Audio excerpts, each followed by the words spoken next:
আমাদের গঠনে তৃতীয় কক্ষপথে আসি। তাহলে তৃতীয় কক্ষপথ অর্থাৎ n এর মান হচ্ছে 3। তাহলে 2n স্কয়ার সমান সমান 2 ইন্টু 3 স্কয়ার। তাহলে আমরা পেয়ে যাব 18। অর্থাৎ এই শেষ কক্ষপথে ইলেকট্রন থাকতে পারবে 18টি।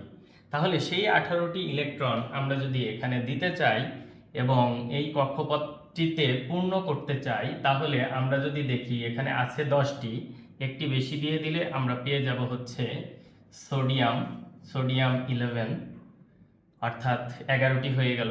এরপরে যদি আরও একটি বৃদ্ধি করতে চাই তাহলে হয়ে যাবে হচ্ছে ম্যাগনেসিয়াম 12।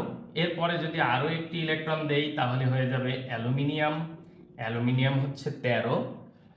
অর্থাৎ প্রত্যেকটা ইলেকট্রন বৃদ্ধি করার সাথে সাথে আমাদের পরমাণুর গঠন আমরা পেয়ে যাচ্ছি প্রত্যেকটা পরমাণুর জন্য। মৌলের জন্য সিলিকন হয়ে যাবে 14। এরপরে ফসফরাস হচ্ছে 15, অর্থাৎ আরও একটা ইলেকট্রন আমাদের বৃদ্ধি করতে হবে।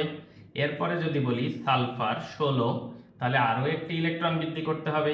এরপরে যদি আমরা বলি ক্লোরিন তাহলে 17, আরও একটি ইলেকট্রন বৃদ্ধি করতে হবে।